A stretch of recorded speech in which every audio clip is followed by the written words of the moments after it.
সাইয়েদনা হযরত আবু বকর সিদ্দিক রাদিয়াল্লাহু তাআলা আনহুকে আমার মদিনার রাসূল ডাক দিয়ে বলেন, আবু বকর, ও আবু বকর, আমি আল্লাহ পাকের হুকুমে মক্কাতুল মুকাররমা শরীফ থেকে মদিনাতুল মুনাওয়ারা শরীফের মধ্যে হিজরত করব। সাইয়েদনা হযরত আবু বকর যেই মাত্র আমার রাসূল পাকের জবান মুবারকে হিজরতের কথাটা শুনলেন, হযরত আবু বকর জার জার করে চোখের পানিগুলো ছেড়ে দিলেন। আমার মদিনার রাসূল ডাক দিয়ে বলেন, আবু বকর, ও আবু বকর, আমি মদিনার রাসূল মক্কাতুল মুকাররমা শরীফ থেকে মদিনাতুল মুনাওয়ারা শরীফের মধ্যে হিজরত করব। এই কথা শোনার পর কি তুমি খুশি হও নাই? হযরত আবু বকর বলেন, ইয়া রাসূলুল্লাহ, ইয়া হাবিবাল্লাহ, নবী গো, ও মায়ার নবীজি, আপনি হিজরত করবেন এতে আমি খুশি হয়েছি, কিন্তু ইয়া রাসূলুল্লাহ, নবী গো, ও মায়ার নবীজি, আমি আবু বকর যখন ক্ষুধার তাড়নায় চটপট করতাম গো নবীজি, সেই ক্ষুধার্ত মন নিয়ে যখন আপনি রাসূল পাকের চেহারা মুবারক দেখতাম, আর দেখার সঙ্গে সঙ্গে আমি আবু বকরের খিদার যন্ত্রণা ভুলে যাইতাম। ইয়া রাসূলুল্লাহ, নবী গো, ও মায়ের নবীজি, আপনি যদি মদিনা শরীফের মধ্যে হিজরত করেন, আমি কার চেহারা দেখি আমি আবু বকরের খিদা নিবারণ করব? আমার নবী বলেন, আবু বকর, ও আবু বকর, তুমি মন খারাপ করো না রে আবু বকর। আমি মদিনার রাসূল যেদিন মক্কাতুল মুকাররমা থেকে মদিনাতুল মুনাওয়ারা শরীফের মধ্যে হিজরত করাবো, ওই হিজরতের সঙ্গে তুমি আবু বকর আমি মদিনার রাসূলের সঙ্গে থাকবা। জোরে বলুন সুবহানাল্লাহ। রাসূল তোমায় ভালোবাসি, মনের হৃদয় উজাড় করে সবাই, রাসূল তোমায় ভালোবাসি, মনের হৃদয় উজাড় করে, বুকের মাঝে জ্বালায় আমার, দূর হবে তোমার দিদারে, দূর হবে তোমার দিদারে, ও গো আমার নূরের নবী, দেখিতে চাই তোমার নূরের ছবি, মায়া যদি লাগে তোমার, নাও নাম আপন করে সবাই, রাসূল তোমায় মনের হৃদয় উজাড় করে, আহা বুকের মাঝে জ্বালায় আমার, দূর হবে তোমার দিদারে, দূর হবে তোমার দিদারে, ও গো আমার নূরের নবী, দেখিতে চাই তোমার নূরের ছবি। আমরা সবাই রাসূল পাককে দেখতে চাই কি চাই না? আমার বাবারা, বন্ধুরা, আল্লাহর হাবিব দু জাহানের বাদশা নবী বলেন, আবু বকর, ও আবু বকর, তুমি চোখের পানি ছেড়ে কেঁদো না গো আবু বকর।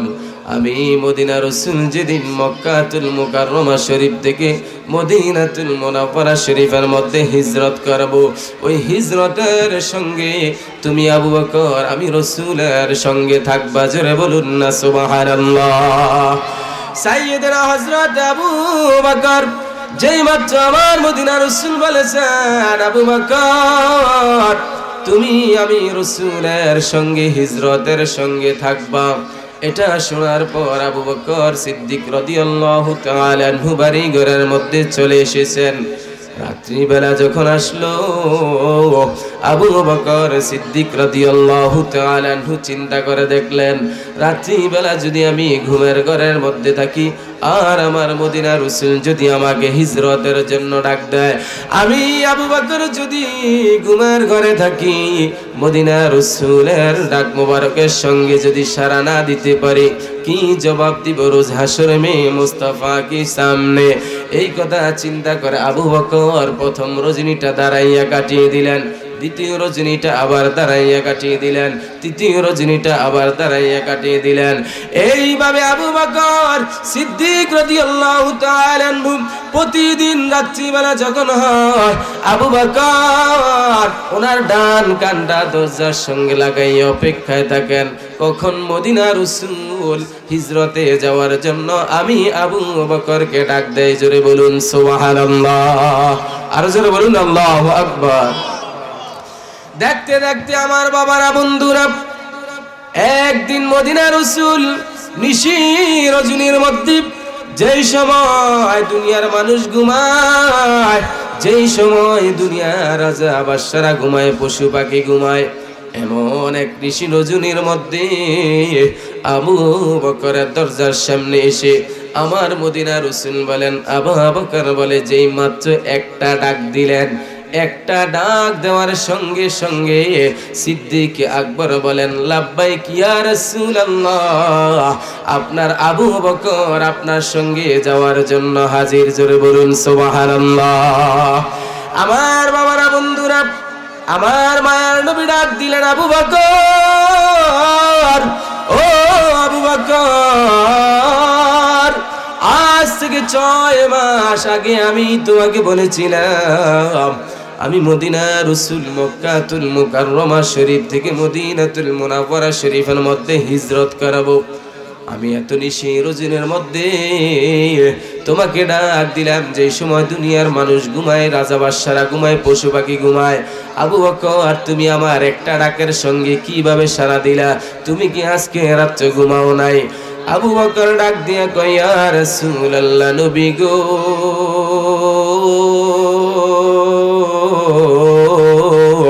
ও মায়ার নবীজি, শুধু আজকে একটি রাত্র নয়, আজ থেকে 6 মাস আগে আমি মদিনার রাসূল আমি আবু বকরকে জানিয়েছেন আপনি মদিনার রাসূল হিজরত করবেন, আর আমি আবু বকর আপনার হিজরতের সাথী হব। ইয়া রাসূলুল্লাহ, নবী গো, ও মায়ের নবীজি, 6 মাস আগ থেকে আজকে রাত্র পর্যন্ত আমি আবু বকর কিঞ্চিত সময়ের জন্য ঘুমাই না। রাত্রবেলা যখন আসি গো ইয়া রাসূলুল্লাহ নবীজি, আমি আবু বকরের ডান কানটা দরজার সঙ্গে লাগাই অপেক্ষায় থাকি কখন মদিনার রাসূল আমি আবু বকরকে ডাক দেয়। জোরে বলুন সুবহানাল্লাহ, আল্লাহু আকবার বলে সবাই। সাহাবায়ে কেরাম আমার রাসূলকে কেমন ভালোবেসেছেন। আমার মদিনার রাসূল বলেছেন, আবু বকর, আমি যেদিন মক্কা শরীফ থেকে আল্লাহ পাকের হুকুমে মদিনাতুল মুনাওয়ারা শরীফে হিজরত করব, ওই হিজরতের সাথী তুমি আবু বকর হইবা। আবু বকর সিদ্দিক রাদিয়াল্লাহু তাআলা আনহু মনের মধ্যে খুশি নিয়ে বাড়িঘরের মধ্যে চলে এসেছেন। আসার পরে তিনি চিন্তা করলেন, হায়রে মদিনার রাসূল বলেছেন হিজরত করবেন, কি দিনের বেলা করবেন না রাত্রিবেলা করবেন, কি সন্ধ্যা রজনীর মধ্যে করবেন না গভীর রজনীর মধ্যে করবেন, কখন করবেন সেটা তো মদিনার রাসূল আমাকে বলে নাই। আমি রাত্রিবেলা যদি ঘুমিয়ে যাই আর আমার মদিনার রাসূল যদি আমাকে ডাক দেয়, আমি আবু বকর যদি রাসূলে পাকের ডাকে সাড়া না দিতে পারি, কি জবাব দিব রোজ হাসর মে মুস্তাফা কি সামনে? রাসূলে পাকের ডাক মোবারকে সাড়া দেওয়ার জন্য আবু বকর সিদ্দিক রাদিয়াল্লাহু তাআলা আনহু বলেন, ইয়া রাসূলুল্লাহ নবী গো, শুধু আজকে রাত্র নয়, আজ থেকে 6 মাস পর্যন্ত আমি আবু বকর আরামের ঘুমকে হারাম করে রাত্রিবেলা যখন আসে আমার ডান কানটি দরজার সঙ্গে লাগাইয়া অপেক্ষায় থাকি কখন মদিনার রাসূল আমি আবু বকরকে ডাক দেয়। জোরে বলুন সুবহানাল্লাহ।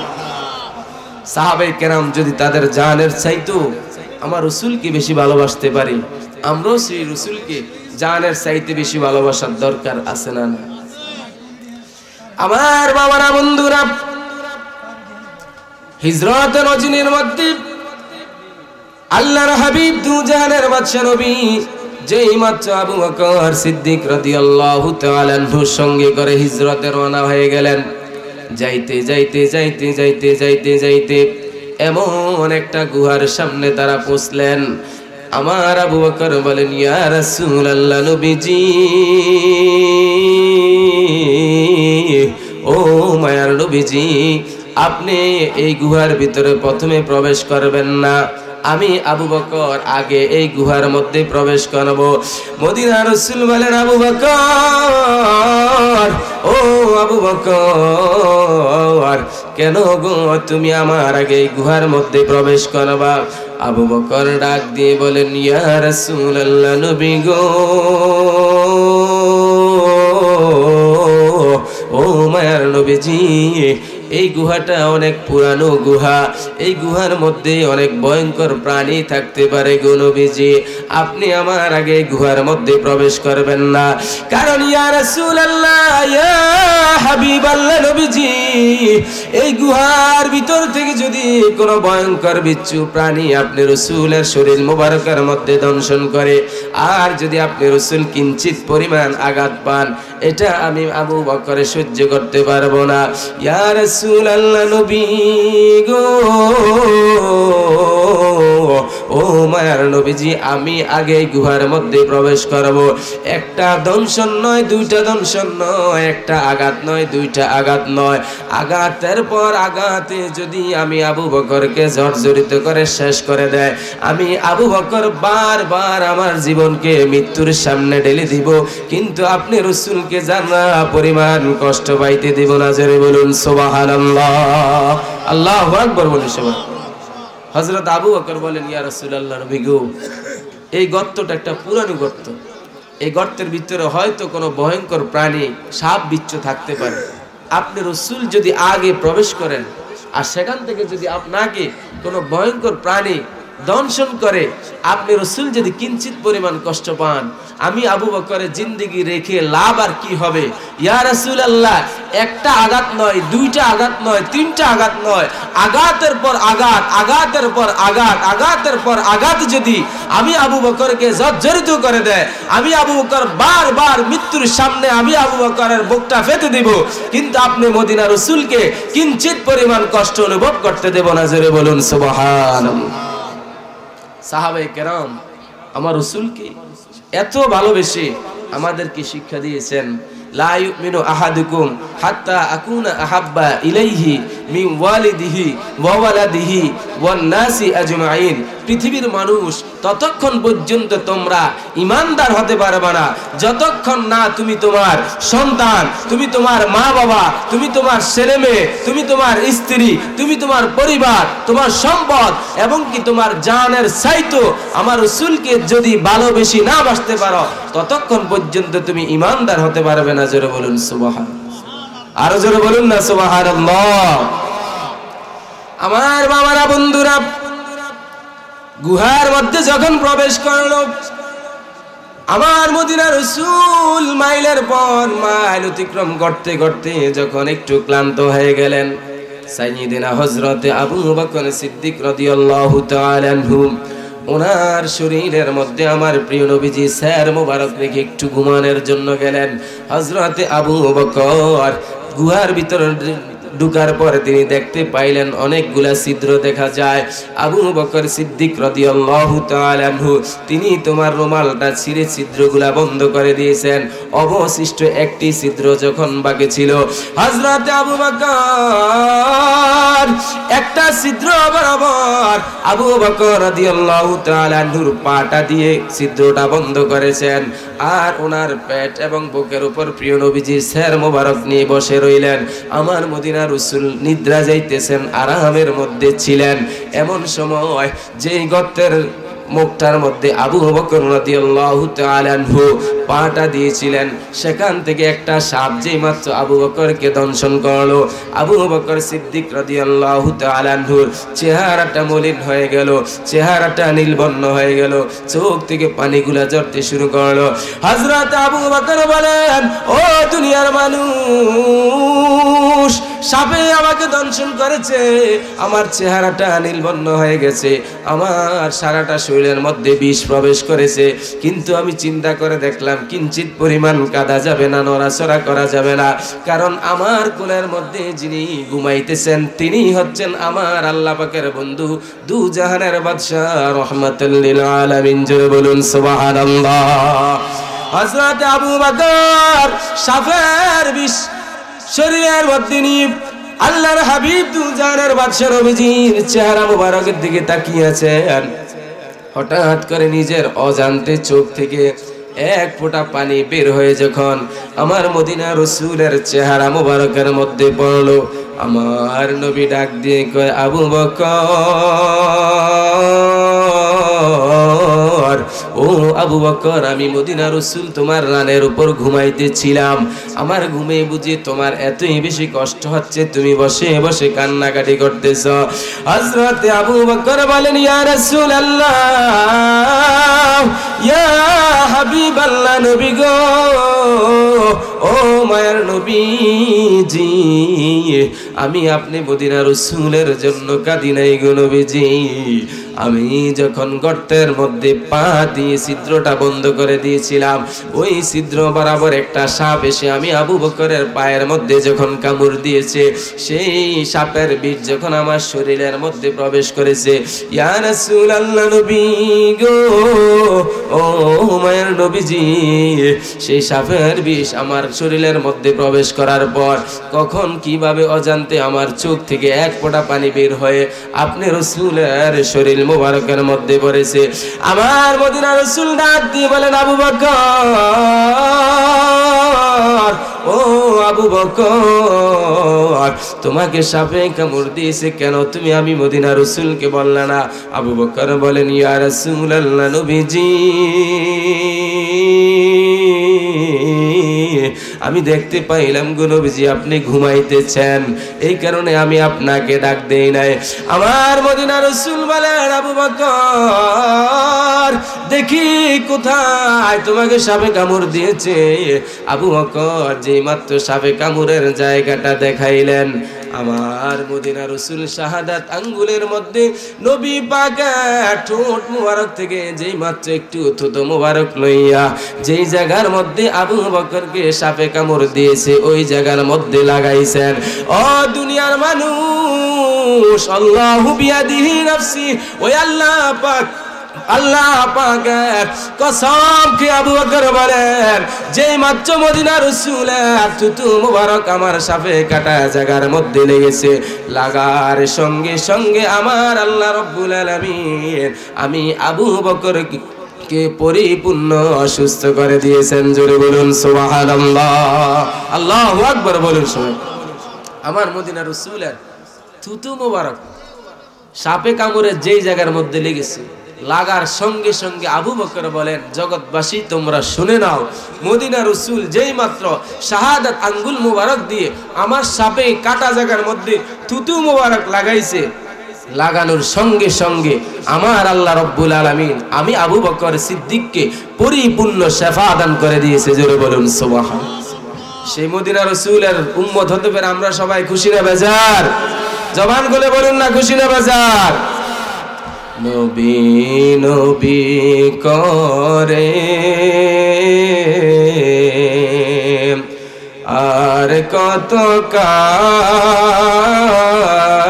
আমি কাঁদব, নবী নবী করে আর কত কাল আমি কাঁদব, আপন নয়নে কবে জানি, আপন নয়নে কবে জানি আমরা দেখব নবী নবী করে আর কত কাল আমি কাঁদেব। সকলে নবী দেখতে চাই কি চাই না? জবান করে বলুন না, চাই কি চাই না? রসুল পাকের চেহারা মোবারক দেখলে কি গুনাহ হয় না গুনাহ মাফ হয়? রসুল পাককে জানের চাইতে বেশি ভালোবাসার ঘোষণা দিয়েছেন কে? আল্লাহ পাক বলেন, কুল ইন কুনতুম তুহিব্বুনাল্লাহ ফাত্তাবিউনি ইউহিব্বুকুমুল্লাহ ওয়া ইয়াগফির লাকুম যুনুবাকুম ওয়াল্লাহু গফুরুর রহিম। আল্লাহ পাক বলেন, হে রাসূল, হে আমার হাবিব, হে আমার বন্ধু, আপনি আপনার উম্মতদেরকে জানিয়ে দেন, আপনার উম্মতের মাঝে যারা আমি আল্লাহকে ভালোবাসতে চায়, আমি আল্লাহর রেজামন্দি হাসিল করতে চায়, তারা যেন আপনি রসুলকে অনুকরণ করে আপনি রসুলকে ভালোবাসে। আপনি রসুলকে ভালোবাসলেই আমি আল্লাহ পাকের ভালোবাসা হয়ে যাবে। ওয়াগফির লাকুম যুনুবাকুম, এতে করে আমি আল্লাহ পাক আপনার উম্মতের গুনাহগুলোকে ক্ষমা করে দিব এবং নিষ্পাপ বানাইয়া জান্নাতি বলে আমি আল্লাহ পাক তাদেরকে ঘোষণা দান করব। জোরে বলুন সুবহানাল্লাহ। সেই রসুল পাকের আলোচনা করা হচ্ছে। আমার মদিনা রসুল মিম্বর থেকে জানিয়ে দিয়েছেন আজ থেকে ১৫০০ বছর পূর্বে যেখানে কোরআন ও হাদিস থেকে আলোচনা করা হয় সেই জায়গাটা দুনিয়ার কোনো সাধারণ জায়গা থাকে না। এই জায়গাটা হয়ে যায় দুনিয়ার জমিনের মধ্যে শ্রেষ্ঠ একটি জায়গা, যেই জায়গাটির নাম হচ্ছে জান্নাতুল ফিরদাউস। জোরে বলুন সুবহানাল্লাহ। এই জান্নাতুল ফিরদাউসে আমরা সবাই আসতে পেরে খুশি না বাজে? আমার বাবারা, বন্ধুরা, হযরত জাবের রাদিয়াল্লাহু তাআলা আনহুর নাম আপনারা শুনেছেন। নবী পাকের একজন জলিল কদর সাহাবী। ওই জাবের রাদিয়াল্লাহু তাআলা আনহুর স্ত্রী ডাক দিয়ে বলেন, স্বামী আমার, ও আমার প্রাণের স্বামী, আপনি একটা বার আমার রাসূল পাকের দরবারে যান না গো। যাই আমার রসুলকে তো অনেকে দাওয়াত করে, অনেকের বাড়ি ঘরের মধ্যে আমার মদিনা রসুল যায়। যেই মদিনা রসুল হলো দুনিয়ার জমিনের মধ্যে শ্রেষ্ঠ আল্লাহ পাকের প্রিয় বান্দা, যার শ্রেষ্ঠত্বের উপর আর আল্লাহ পাকের সৃষ্টি উপরে কোনো কিছুই নাই। এবং শ্রেষ্ঠ মেহমানটা যদি একবার আমাদের বাড়ি ঘরের মধ্যে আসতো, আমরা বড় ধন্য হতাম, বড় আনন্দিত হতাম, বড় খুশি হইতাম। হযরত জাবের রাদিয়াল্লাহু তাআলা আনহুর স্ত্রী বলেন, স্বামী, ও আমার প্রাণের স্বামী, আপনি একবার রাসূল পাকের দরবারে যান। যাই আমার মদিনা রাসূলকে যদি একবার আমাদের বাড়ি ঘরের মধ্যে দাওয়াত দিতেন। হযরত জাবের আমার মদিনা রাসূলের দরবারের মধ্যে গেলেন। যাই আমার মদিনা রাসূলকে সালাম দিলেন, আসসালাতু ওয়াসসালামু আলাইকা ইয়া রাসূলুল্লাহ, আসসালাতু ওয়াসসালামু আলাইকা ইয়া হাবিবাল্লাহ, আসসালাতু ওয়াসসালামু আলাইকা ইয়া শাফিউল মুযনিবিন, আসসালাতু ওয়াসসালামু আলাইকা ইয়া রাহমাতাল লিল আলামিন। এইভাবে হযরত জাবের আমার মদিনা রাসূলকে সালাম দিলেন। সালাম দেওয়ার পর আমার মদিনা রাসূল বলেন, ইয়া রাসূলুল্লাহ, নবী গো,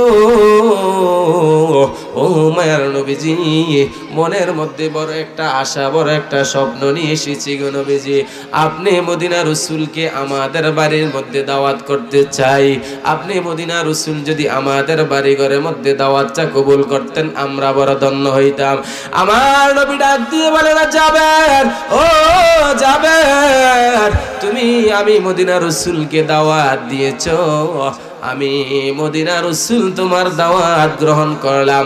আমার যত সাহাবে কেরাম আমার কাফেলার মধ্যে রয়েছে, আমি মদিনা রাসূল ওই কাফেলা নিয়ে তুমি জাবেরের বাড়িতে দাওয়াত খাওয়ার জন্য যাব। জোরে বলুন সুবহানাল্লাহ, আল্লাহু আকবার বলুন সবাই। হযরত জাবের রাদিয়াল্লাহু তাআলা আনহু আমার মদিনা রাসূলকে দাওয়াত করেছেন। ইয়া রাসূলুল্লাহ, নবী গো, অনেকে তো বড় ভাগ্যবান, আপনি রাসূলকে দাওয়াত দিয়ে তাদের ঘরের মধ্যে নিয়েছে। আমি জাবেরের একটা আশা, আপনি রাসূল যদি একবারের জন্য আপনার নুরানি কদম মোবারক আমি জাবেরের আঙ্গিনার মধ্যে রাখতেন, তাহলে আমি বড় ধন্য হতাম। আমার স্ত্রী বেকুল হয়ে আছে, ইয়া রাসূলুল্লাহ, আপনার দিদারের অপেক্ষায়। আমার মদিনা রাসূল বলেন, জাবের, তুমি আমাকে দাওয়াত দিয়েছো, যাও, আমি মদিনা রাসূল তোমার দাওয়াত গ্রহণ করলাম।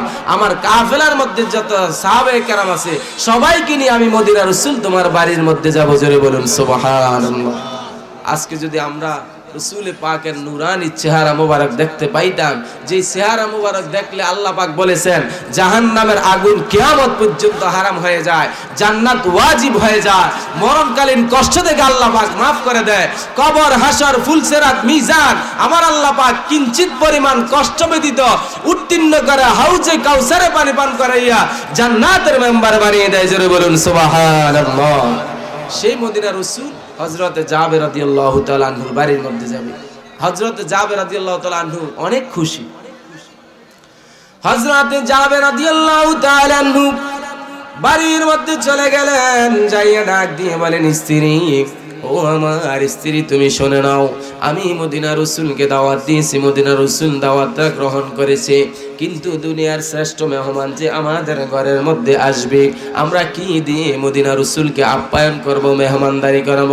হযরত জাবের রাদিয়াল্লাহু তাআলা আনহু স্ত্রী ডাক দিয়ে বলেন, স্বামী আমার, আমাদের ঘরের মধ্যে যে একটা বকরি রয়েছে, আমরা সেই বকরিটা জবাই করব, আর আটা দিয়ে কিছু রুটি বানাইব, আমরা তা দিয়ে মদিনা রাসূলকে মেহমানদারি করাইব। হযরত জাবের এবং ওনার স্ত্রী মিলে ঘরের মধ্যে যে বকরিটা ছিল সেটাকে জবাই করে দিয়েছে জমিনের মধ্যে শোয়াইয়া। এইদিকে হযরত জাবের রাদিয়াল্লাহু তাআলা আনহুর দুইজন সন্তান ছিল। বড় ভাই ছোট ভাইকে ডাক দিয়ে বলেন, এ আমার ছোট ভাই, আমাদের ঘরের মধ্যে যে বকরিটা ছিল, রাসূল পাক আসবে এজন্য সে বকরিটাকে জবাই করে দিয়েছে। ছোট ভাই বড় ভাইকে বলে, কিভাবে জবাই করে দিয়েছে? বড় ভাই বলে, জমিনের মধ্যে শোয়াইয়া গলার মধ্যে ছুরি চালাইয়া জবাই করে দিয়েছে। আবার ছোট ভাই প্রশ্ন করলেন, ভাইয়া কিভাবে আমাদের বকরিটা জবাই করলো, আপনি যদি একটু আমাকে দেখাইতেন। বড় ভাই ছোট ভাইকে বারবার বুঝানোর জন্য যখন চেষ্টা করে ব্যর্থ হইলেন, এক পর্যায়ে বড় ভাই ছোট ভাইকে ডাক দিয়ে বলে, ভাই তুমি জমিনের মধ্যে শোও, আমি হাতের মধ্যে ছুরিটা নিলাম, বকরির গলার মধ্যে যেইভাবে আমার বাবা ছুরি চালাইছে, আমি ঠিক তেমন করে তোমার ছোট ভাইয়ের গলার মধ্যে ছুরিটা চালাইয়া দেখাইতেছি, এইভাবে আমাদের বকরিটা জবাই করেছে। বড় ভাই যেই মাত্র ছোট ভাইয়ের গলার মধ্যে ছুরিটা চালাইলো, ছুরিটা চালানোর সঙ্গে সঙ্গে ছোট ভাইটা জবাই হয়ে দুনিয়ার জমিন থেকে মৃত্যুবরণ করে আল্লাহ পাকের মেহমান হয়ে গেছেন। জোরে বলুন আল্লাহু আকবার। আমার বাবারা, বন্ধুরা, যেই মাত্র ছোট ভাইটি জবাই হয়ে গেল, বড় ভাই চিন্তা করে দেখলেন, এই মধ্যে যদি আমার মা আমাকে কাছে পায় হয়তো আমাকে মেরে ফেলবে, অথবা আমার বাবা যদি আমাকে কাছে পায় আমাকে মেরে ফেলবে। আমি দৌড়াইয়া এখান থেকে পালানোর জন্য চেষ্টা করলাম। ছোট বড় ভাইটি দৌড়াইয়া যাই একটা গাছের উপর উঠলো। মা যখন দৌড়ানি দিল, সেই গাছ থেকে বড় ভাইটি জমিনের মধ্যে পড়ে, পাথরের মধ্যে যেই মাত্র মাথাটা লেগেছে রে বন্ধু, মাথাটা লাগার সঙ্গে সঙ্গে পাথরের আঘাতে মাথার ভিতর থেকে মগজগুলা বের হয়ে হযরত জাবেরের বড় পুত্রটাও মৃত্যুবরণ করলো। জোরে বলুন আল্লাহু আকবার। ঘরের মধ্যে কয়টি লাশ? জোরে বলুন না, কয়টি লাশ? আমার বাবারা, বন্ধুরা, মা জননী যখন দেখতে পাইলেন ছোট পুত্রটি জবাই হয়ে মৃত্যুবরণ করেছে, আর বড় সন্তানটি বাঁচার জন্য গাছের মধ্যে উঠেছে, সেই গাছ থেকে পাথরের মধ্যে পড়ে শাহাদাতের পেয়ালা পান করেছে, মনটা একটু খারাপ। দুটি কলিজার টুকরা সন্তান চোখের সামনে লাশ হয়ে পড়ে আছে। হযরত জাবের ডাক দিয়ে বলেন, স্ত্রী তোমার মন কেন খারাপ? স্ত্রী বলেন, আমার দুইজন সন্তান শাহাদাতের পেয়ালা পান করেছে। হযরত জাবের বলেন, স্ত্রী আজকে আমাদের কাদার দিন নয়, আজকে আমাদের সন্তানের জন্য দুঃখ টেনশন করার কোনো দিন নয়, কারণ আজকে আমাদের ঘরের মধ্যে যিনি আসতেছেন তিনি হচ্ছেন আল্লাহ পাকের বন্ধু রাহমাতুল লিল আলামিন। জোরে বলুন সুবহানাল্লাহ। তারা স্বামী স্ত্রী দুইজনে মিলে দুইজন কলিজার টুকরা সন্তান লাশ হওয়ার পর কাপড় পেঁচাইয়া একটা অন্দর মহলের মধ্যে নিয়ে রাখলেন। আর এইদিকে বাড়ির আঙ্গিনায় অপেক্ষা দাঁড়িয়েছেন কখন মদিনা রাসূল তাদের বাড়ি ঘরের মধ্যে আসবেন। হযরতে জাবের বলেন, স্ত্রী আমার, ওই তুমি তাকিয়ে দেখো না, মদিনা রাসূল সাহাবে কেরাম নিয়ে আমাদের বাড়ি ঘরের দিকে আসতেছে। আল্লাহর হাবিব দু জাহানের বাদশা নবীজি যখন হযরত জাবের রাদিয়াল্লাহু তাআলা নূর বাড়ির মধ্যে এসেছেন, আসার পর হযরতে জাবের হাসি খুশিভাবে আমার মদিনা রাসূলকে রিসিভ করেছেন, বরণ করেছেন। দুটি সন্তান ঘরের মধ্যে মৃত্যুবরণ করেছে, তাদের চেহারার মধ্যে কোনো মলিন নাই, কষ্ট নাই, কারণ তারা তাদের সন্তান থেকেও আমার রাসূলকে বেশি ভালোবাসেন। আমার মদিনা রাসূলকে যখন খাবারটা সামনে দিলেন, তখন আমার মদিনা রাসূল বলেন, জাবের, ও জাবের, তোমার তো দুইজন সন্তান রয়েছে, তোমার সন্তানগুলোকে ডাক দাও, তোমার দুইজন সন্তান আমি মদিনা রাসূলের সঙ্গে খাবার খাইবে। জোরে বলুন সুবহানাল্লাহ, আল্লাহু আকবার বলুন সবাই, আরো জোরে বলুন আল্লাহু আকবার। মদিনা রাসূল বলেন, জাবের, তোমার তো দুইজন সন্তান আছে, তাদেরকে ডাক দাও, তারাও আমি মদিনা রাসূলের সঙ্গে বসে খাবার খাইবে। জোরে বলুন না আল্লাহু আকবার। সন্তান দুইজন কি জীবিত না মৃত? জোরে বলুন না, জীবিত না মৃত? হযরত জাবের বলেন, ইয়া রাসূলুল্লাহ, ইয়া হাবিবাল্লাহ, নবীজি, আপনি মদিনা রাসূল খাবার দেওয়া শুরু করেন গো নবীজি। আমার সন্তানগুলা বাহিরে কোথায় জানে খেলাধুলা করতেছে, এখনো মদিনা রাসূলকে মরার কথা বলে নাই। যদি আমার মদিনা রাসূল মনের মধ্যে কষ্ট পায়, আবার আমার মদিনা রাসূল বলেন, জাবের, যাও যাও, তোমার সন্তানগুলোকে ডাক দিয়ে নিয়ে এসো, আমি মদিনা রাসূল তাদের সঙ্গে একসাথে খাবার খাইব। হযরতে জাবের আবার বলেন, নবী গো, তারা দূরে কোথাও খেলাধুলা করতেছে, আপনি রাসূল খাওয়া দাওয়া শুরু করেন। আমার মদিনা রাসূল বলেন, জাবের, যতক্ষণ না পর্যন্ত তোমার দুজন সন্তান আমি রাসূলের সামনে না আসবে, ততক্ষণ পর্যন্ত আমি মদিনা রাসূল তোমার খাবারের মধ্যে মুখ লাগাইব না। জোরে বলুন সুবহানাল্লাহ। এবার হযরত জাবের বলেন, ইয়া রাসূলুল্লাহ, নবী গো, আপনি মদিনা রাসূল আমাকে maaf করবেন, বেয়াদবি maaf কইরেন। আপনি রাসূলকে মেহমানদারি করার জন্য বকরিটা জবাই করলাম। আমার বড় সন্তানটি সেই দৃশ্যটা দেখেছে, ছোট সন্তানকে সেই দৃশ্যটা দেখাইতে যাইয়া বড় সন্তান ছোট সন্তানটাকে জবাই করে মৃত্যুবরণ করে দিয়েছে। বড় সন্তানটি গাছের উপর পলায়ন করার জন্য গেছে, ওইখান থেকে বড় সন্তানটিও মৃত্যুবরণ করেছে। আমার মদিনা রাসূল বলেন, জাবের, ও জাবের, তুমি এখনো আমি মদিনা রাসূলকে চিনতে পারো নাই রে জাবের। আমি বুঝতে পারলাম তোমার সব কিছুর চাইতে তুমি আমি মদিনা রাসূলকে ভালোবাসো। জাবের, তুমি যাইয়া তোমার সন্তানদেরকে বলো আমি মদিনা রাসূল তোমার সন্তানদেরকে ডাক দিতেছি। যেই মাত্র হযরতে জাবের বলেন, আমার সন্তানদ্বয় তোমাদেরকে মদিনা রাসূল ডাকতেছে রাসূলে পাকের সঙ্গে খাবার খাওয়ার জন্য। খোদার কসম করে বলি, রাসূলে পাকের ডাক মোবারক সংবাদ মৃত দুইজন সন্তানের কানে পৌঁছার সঙ্গে সঙ্গে আল্লাহর হুকুমে তারা জীবিত হয়ে প্রিয় নবীজির কদম মুবারকের মধ্যে চলে আসলেন। জোরে বলুন সুবহানাল্লাহ, আল্লাহু আকবার বলে সবাই।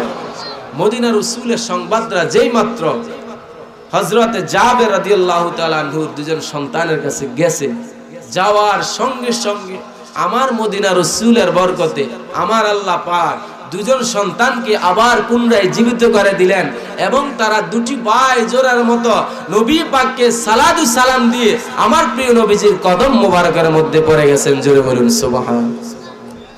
হযরতে জাবের রাদিয়াল্লাহু তাআলা আনহু এবার ওনার দুইজন সন্তান সহ আমার রাসূল পাকের সামনে খাবারটা দেওয়া শুরু করলেন। আমার মদিনা রাসূল সাহাবায়ে কেরামকে বলেন, হে আমার সাহাবায়ে কেরাম, তোমরা খাবার খাও, তোমরা রুটি দিয়ে গোশত দিয়ে খাবার খাও, কিন্তু হাড়গুলা চিবাইবা না, হাড়গুলা যেমন আছে ঠিক তেমনই রেখে দিবা। সকল সাহাবায়ে কেরাম খাওয়ার পর আমার মদিনা রাসূলও খাইলেন।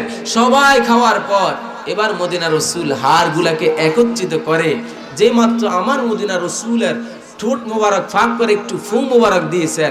ফু মোবারক দেওয়ার সঙ্গে সঙ্গে জীবিত অবস্থায় বকরি যেমন ছিল, সাহাবায়ে কেরাম গোশত খাওয়ার পর সেই হাড্ডি থেকে আমার আল্লাহ পাক আমার মদিনা রাসূলের বরকতে আবার পুনরায় আগের মতো বকরিটাকে সোজা করে জীবিত করে দিয়েছেন। জোরে বলুন না সুবহানাল্লাহ। আল্লাহর পাক দু জাহানের বাদশা নবীজির উসিলায় যদি মরা বকরি জবাই করা বকরির গোশত খাওয়ার পর হাড় থেকে যদি আল্লাহ পাক সেই বকরিকে আবার জীবন্ত করতে পারে, দুজন সন্তান মৃত্যুবরণ করেছে মদিনা রাসূলের উসিলায় যদি আমার আল্লাহ পাক তাদেরকে জীবিত করতে পারে, যে রসুলের আগমনে, যে রসুলের আলোচনা আমরা বসেছি, সেই রসুলের উসিলায় আজকের এই জলসা অনুষ্ঠান কবুল করে আল্লাহ পাক ইচ্ছা করলে আমাদেরকে মাফ করে জান্নাতের মালিক বানাইতে পারে কি পারে না? জবান খুলে বলুন না, পারে কি পারে না? সেজন্য আমাদের করণীয় কি? আমরা রসুলকে ভালোবাসি। প্রথম সত্য হলো 5 ওয়াক্ত নামাজকে আমরা হেফাজত করতে হবে। নামাজ পরকালীন জিন্দেগীর প্রথম ধাপ হলো কবর। আউয়ালু মা ইউহাসাবু বিহিল আবদু ইয়াউমাল কিয়ামাতিস সালাহ। কিয়ামতের ময়দানে সর্বপ্রথম আপনি যেদিন আপনার ফ্যামিলি থেকে আলাদা হয়ে যাবেন, আপনি যেদিন আপনার সন্তান থেকে, নারে তাকবীর, আজকের এই প্রোগ্রামে অনুষ্ঠান থেকে যদি আপনি একটা কথারও আমল করতে পারেন, ফামান ইয়ামাল মিসকালা যাররাতিন খায়রান ইয়ারা ওয়া মান ইয়ামাল মিসকালা যাররাতিন শাররান ইয়ারা। হয়তোবা এমনও হতে পারে আপনার জীবনের কোনো আমল আল্লাহর কাছে কবুলিয়ত নয়, আজকের এই প্রোগ্রাম, এই অনুষ্ঠানটিকে আল্লাহ পাক কবুল করেছেন। এই একটা আমলের জরিয়া করে আল্লাহ পাক বান্দার জিন্দেগীর সমস্ত গুনাহগুলি মাফ করে বান্দাকে জাহান্নামের কিনারা থেকে মুক্তি দিয়ে জান্নাতের মেম্বার বানাইতে পারে কি পারে না?